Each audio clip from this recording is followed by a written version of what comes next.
I think what Daniel brought to the role was a level of humanity that we hadn't seen in a while. I think he brought complexity and conflict and damage and vulnerability, along with, bull-like strength.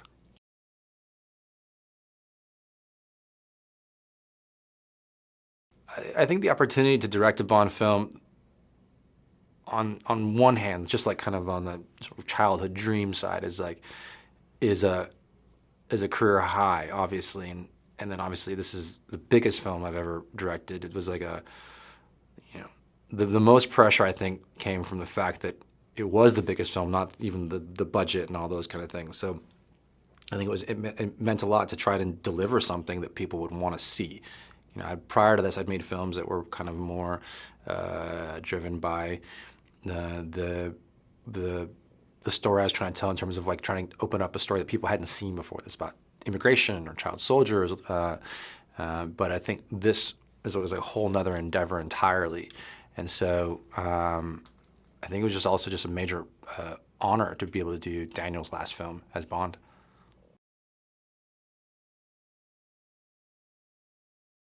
So in this movie, we get to meet Lashana Lynch as Nomi, and Ana de Armas as a Paloma, a sort of Cuban double agent, and they're both very different characters. I think it's interesting to see the kind of their motivations and agendas, and what the secrets they're holding, and the way in which they go about their business as being unique and entertaining.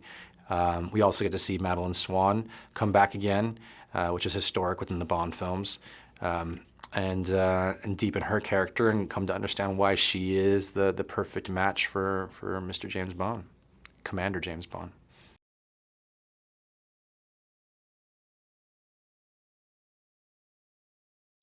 I think the primary emotion is relief, and then there's obviously the excitement that people are going to see it, and then there's that part where it's like, I can actually finally talk about it. It's been a secret for so long. I haven't been able to say anything, and many people have asked me questions about it throughout the last year and a half. And I think probably there's a bittersweet side to it, because we've been holding on to it for so long, and part of you feels like you're going to hold on to it forever, but now it's done. It's out in the world. It's its own thing now.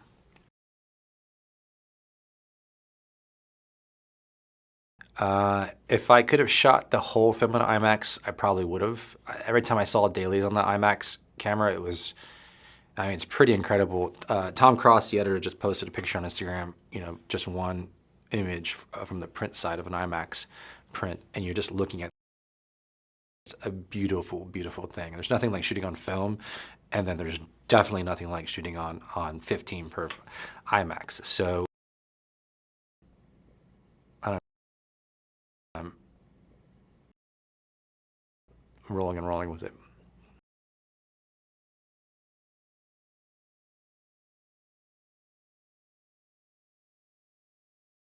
There's a few reasons to see I think a film on the big screen, and of course, scope, projection.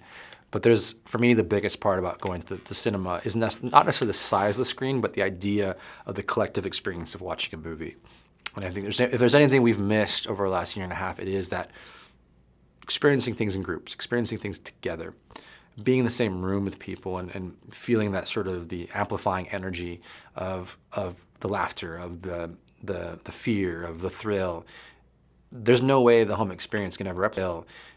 There's no way the home experience can ever replicate that. Even if you're watching with friends, someone's on their phone, someone's like getting up to do something, someone's just not really paying attention, and it's not the same thing as being completely engaged and engrossed in a movie. So I think this movie in particular is one that you want to see in that way, because you're going to miss things. You're going to miss the ride. And in the cinema, it really does feel like a nonstop ride.